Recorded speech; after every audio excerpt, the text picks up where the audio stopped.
We have to strike now, sir. Annihilate. Kill. Kill. Kill. Shut up! Shut up! Shut up! We will win! The eagle will be triumphant! What happens when Tim Burton gets his hands on cheesy 1950s trading cards and a budget big enough to destroy the world? Mars Attacks wasn't just an alien invasion, it was Hollywood's most expensive middle finger to blockbuster filmmaking. These are 15 insane facts that prove Burton didn't just make a movie, he launched an assault on everything audiences expected from summer entertainment. Fact 1. The trading card origins Mars Attacks didn't start as a movie, it started as bubblegum controversy. In 1962, Topps released a series of trading cards called Mars Attacks that were so violent and disturbing, they got banned from stores across America. Parents complained about kids collecting images of Martians melting humans with ray guns, impaling victims on spears, and generally committing intergalactic war crimes. The cards were pulled from shelves, making them instant collector's items. Tim Burton discovered these cards as a kid and became obsessed with their gleefully violent imagery and B-movie aesthetic. Decades later, when Burton had enough clout to greenlight any project he wanted, he chose to turn 55 pieces of bubblegum card art into a $70 million Hollywood spectacle. The original cards featured no dialogue, no character development, just pure visual storytelling about alien invasion and human destruction. Fact 2. The Independence Day rivalry. While Independence Day saved the world, Mars Attacks came to destroy it. Both alien invasion movies hit theaters in 1996, but they couldn't have been more different. Independence Day was a crowd-pleasing blockbuster where humanity triumphs through unity and patriotism. Mars Attacks was a nihilistic comedy where the aliens win most of the battles and humans die in increasingly ridiculous ways. Roland Emmerich made ID4 to give audiences exactly what they wanted: heroes, explosions, and victory speeches. Burton made Mars Attacks to give audiences what they didn't know they needed: chaos, dark comedy, and the complete subversion of blockbuster expectations. Independence Day made $817 million worldwide and became the template for modern disaster movies. Mars Attacks made $101 million and became a cult classic for people who thought ID4 was too optimistic. Fact 3. Jack Nicholson's double role madness. Jack Nicholson didn't just star in Mars Attacks, he invaded it. Nicholson played two completely different characters: President James Dale, a well-meaning leader trying to negotiate with aliens, and Artland, a sleazy Las Vegas casino developer. Burton specifically wrote both roles for Nicholson because he wanted to explore different aspects of American power and corruption.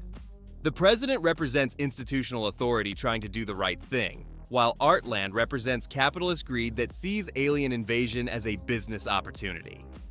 Nicholson approached each character differently, giving the president a more restrained performance while letting Artland be pure, unfiltered Jack. During filming, he'd switch between characters sometimes within the same day, and the crew said watching him transform was like seeing two different actors. The dual casting wasn't just a gimmick, it was Burton's way of showing how American society contains both nobility and sleaziness, often in the same person. Nicholson understood the assignment and delivered two distinct performances that somehow felt like the same twisted universe. Fact 4.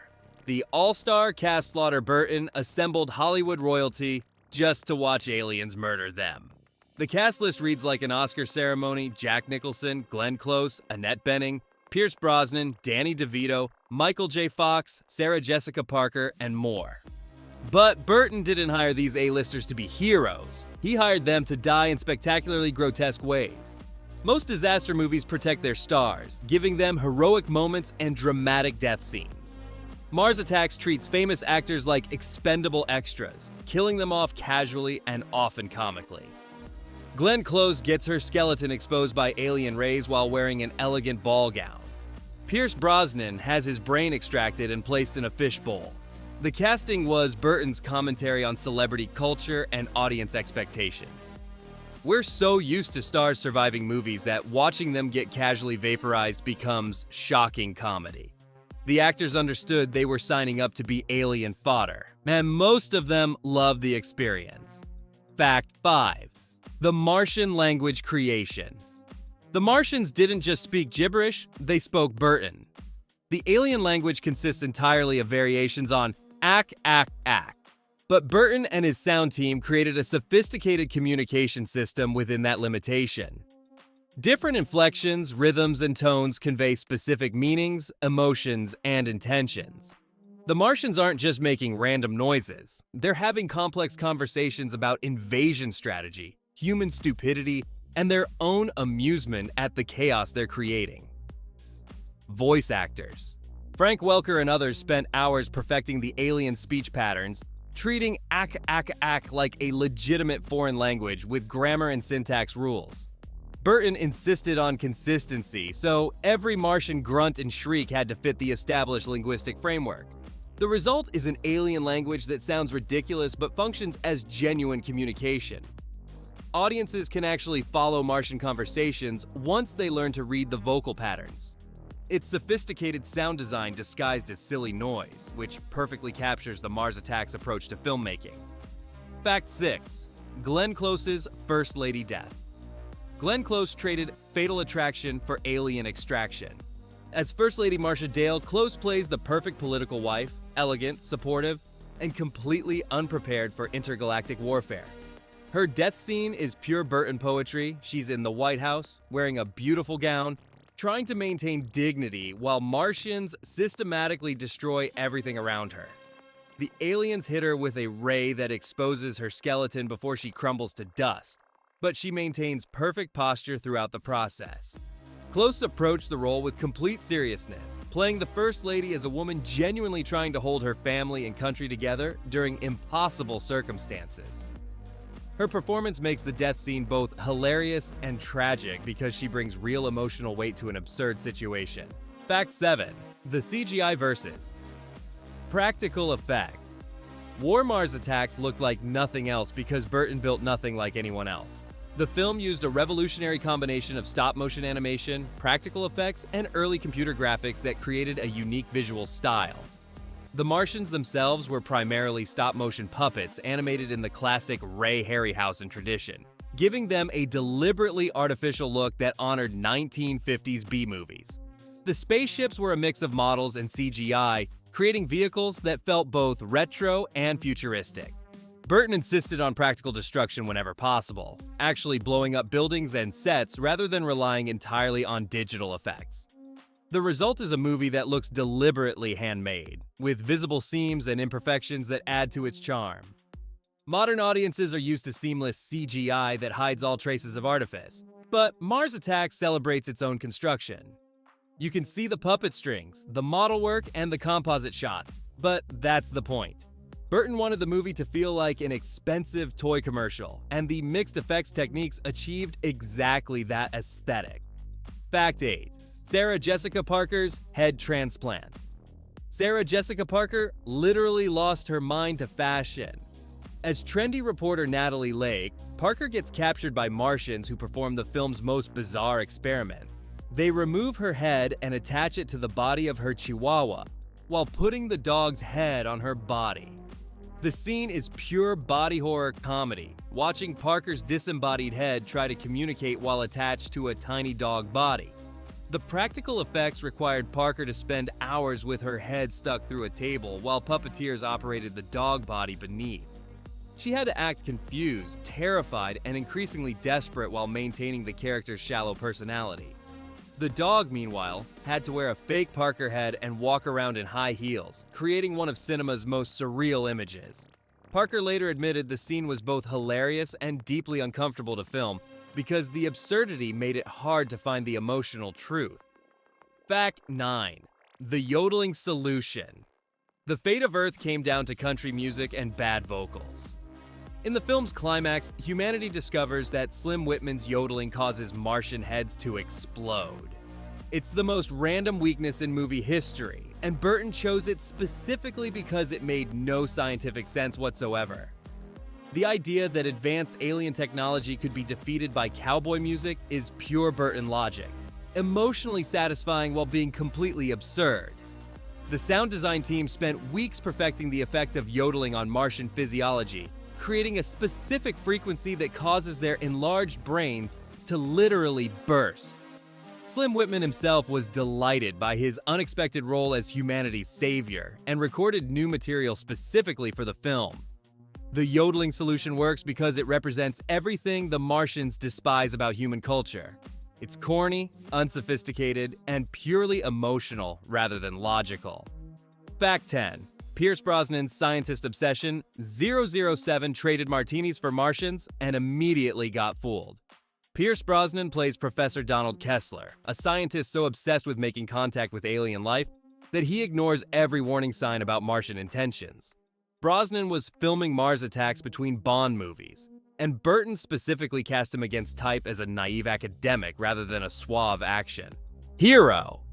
Professor Kessler genuinely believes the Martians want peace, even as they're vaporizing humans around him. His scientific optimism becomes tragic comedy because the audience can see what he refuses to acknowledge. Brosnan played the role completely straight, treating Kessler's theories and observations as legitimate science rather than deadly delusions.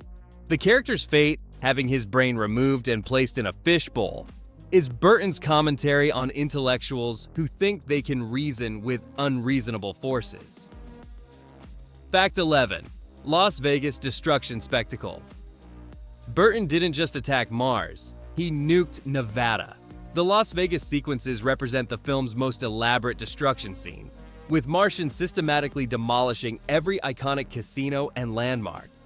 Burton chose Vegas because it represents everything artificial about American culture: fake pyramids, fake castles, and fake glamour built in the middle of a desert.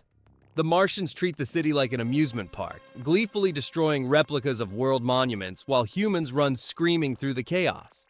The production team built elaborate models of the strip just to blow them up, creating practical destruction effects that feel more visceral than CGI explosions.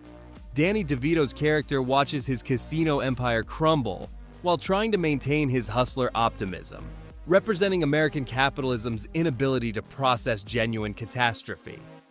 Fact 12. The presidential bunker scenes. The Oval Office became ground zero for interplanetary diplomacy. Burton recreated the White House interior as a stage for the ultimate political satire, showing how governmental institutions crumble when faced with genuine crisis. President Dale's attempts to negotiate with the Martians become increasingly desperate as it becomes clear that traditional diplomacy means nothing to aliens who see humans as entertainment. The bunker sequences show American leadership at its most vulnerable, with career politicians trying to apply earthly solutions to otherworldly problems. Jack Nicholson plays the president as a genuinely decent man who believes in the system, making his inevitable failure both funny and tragic. The production design emphasized the artificial nature of political power, showing how quickly presidential authority becomes meaningless when the aliens don't recognize human hierarchies. Burton's White House feels both authentic and theatrical, like a museum exhibit of American democracy. Fact 13. Danny Elfman's Alien Orchestra. Danny Elfman didn't score Mars Attacks, he orchestrated an invasion. The composer created a musical landscape that perfectly captured Burton's vision of B-movie spectacle, elevated to symphonic proportions. Elfman's score combines classic 1950s sci-fi themes with his signature Gothic orchestration, creating music that sounds both nostalgic and alien. The Martian theme is particularly brilliant. It's simultaneously menacing and playful, capturing their childlike joy in destruction. Elfman used unconventional instruments and electronic effects to create sounds that feel authentically extraterrestrial, while remaining musically coherent. The Vegas sequences get big band arrangements that turn destruction into dance numbers, while the invasion scenes use dissonant orchestration that makes the chaos feel cosmic rather than merely violent. Elfman understood that Mars Attacks needed music that took its own absurdity seriously, creating a score that never winks at the audience despite the film's comedic elements. The result is one of his most underrated works, music that makes Alien Invasion feel like both nightmare and carnival. Sometimes the best film scores are the ones that nobody notices because they're too busy being perfectly integrated with the visuals. Fact 14. The box office reality check Mars Attacks bombed harder than the aliens bombed Earth. The film cost $70 million to make and earned only $101 million worldwide, making it one of Burton's biggest commercial failures. Critics were divided. Some praised its satirical intelligence, while others dismissed it as expensive camp. Audiences expecting another Independence Day were confused by Burton's deliberate subversion of blockbuster expectations. The film opened against Jerry Maguire and lost the weekend badly, proving that Christmas audiences preferred romantic comedy to alien annihilation. Studio executives were baffled by Burton's choices, particularly his decision to kill major stars without heroic moments or emotional payoffs. The commercial failure taught Hollywood that high concept doesn't always translate to high profits, especially when the concept involves this much nihilistic humor. Fact 15. Burton's anti-blockbuster statement. Tim Burton made Mars Attacks to prove big budgets could tell small stories. After the massive success of Batman and Batman Returns, Burton had earned the right to make any movie he wanted, and he chose to use that freedom to attack the very concept of crowd-pleasing entertainment. Mars Attacks was deliberately designed to frustrate audience expectations. It kills likable characters, offers no clear heroes, and ends with alien victory rather than human triumph. Burton wanted to show that $70 million could be spent on art rather than commerce, creating a personal vision that happened to feature alien invasion rather than a formula designed to maximize ticket sales. The studio gave him complete creative control, trusting his previous success, but they didn't understand that Burton was using their money to make an anti-studio movie. Bonus fact. The Michael J. Fox cameo that almost was There's a Lost scene with Marty McFly that would have changed everything. Michael J. Fox filmed several scenes as a network news reporter covering the alien invasion, but most of his footage was cut from the final film. Fox's character was supposed to provide exposition and human perspective on the unfolding chaos, but Burton decided during editing that the movie worked better without traditional narrative anchors. The deleted scenes show Fox doing what he does best, playing an earnest, optimistic character trying to make sense of insane circumstances. His scenes included interviews with government officials, man-on-the-street reactions to the invasion, and even a confrontation with Martians that ended predictably badly. Burton cut the material because it made the movie feel too conventional, too much like a normal disaster film with clear protagonists and explanatory dialogue. Mars Attacks wasn't just an alien invasion, it was Burton's beautiful assault on everything safe about Hollywood. From trading card origins to box office rebellion, this movie proved that sometimes the best way to spend $70 million is to confuse everyone. Hit that subscribe button for more beautiful disasters and tell us which Mars Attacks death was the most outrageous. Thanks for watching, and remember, act, act, act!